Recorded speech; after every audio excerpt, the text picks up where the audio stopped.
My old house had cracked floors. I used to play a lot of paper dolls and with my multi-purpose pencil case, and I remember we also used to have a storage room dedicated to my toys. I mean, our toys, because we were 5 siblings. We also used to have a dirty kitchen, literally and figuratively, and I would share a bedroom with my family of 7. Some days I would be the last to fall asleep, and while waiting to fall asleep, I would check if my family were still alive by putting my finger under their noses to check if they were still breathing. I don't know why I did that. Maybe it was because I was afraid of dying and for anyone that I loved to die. I'm pretty sure everyone's afraid of that. We called him Appa growing up because no one could say Grandpa. I've heard many wonderful stories about my grandfather, some of which when he pioneered building a bridge in our small town, and stories of him talking my sisters out of not killing insects.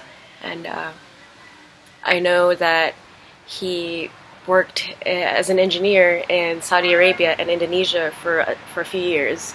That much I know. But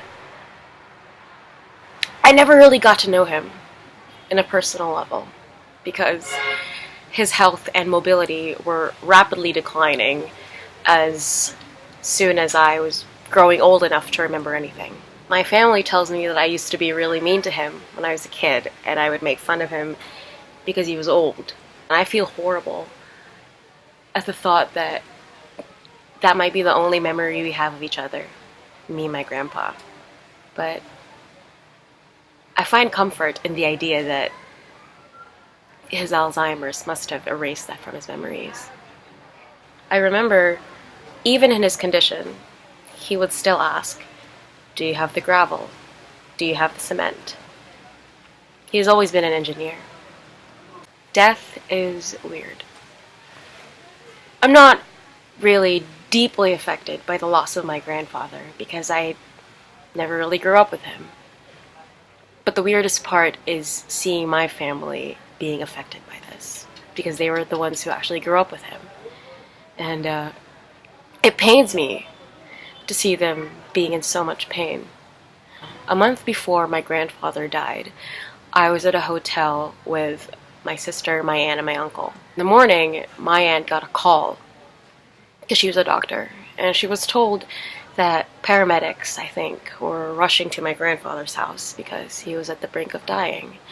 Right there and then, my aunt booked a flight to my grandfather's place as soon as she could, and she told everyone else, my mom and their other siblings, to do the same.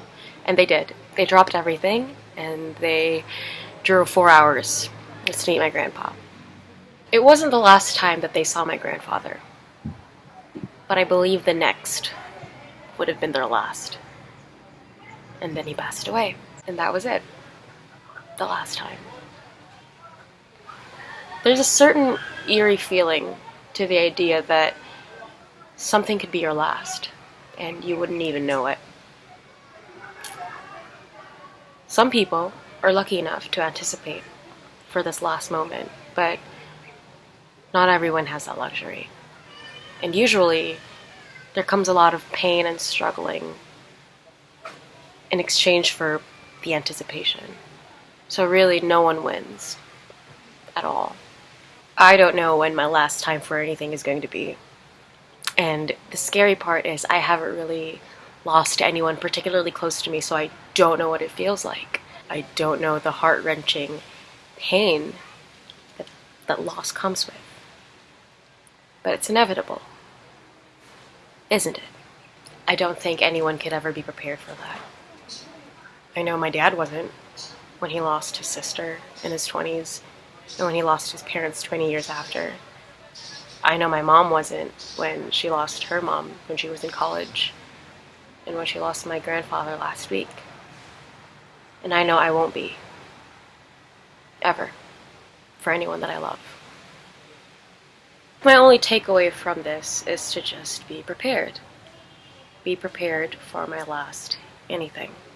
And my only course of action is to just keep doing what I usually do and enjoy it as much as I can until it would be the end of it. Until it would be that. The last time. Death is weird, but then so is living. I don't know where we go after we die, but I cling to the earnest belief that my grandfather is at a place where there's cement and gravel, and he can walk again, and he can see and speak and hear clearly, and most importantly, remember everything again. The things he couldn't do in his last few years. Sleep well, Appa. Take care, wherever you are.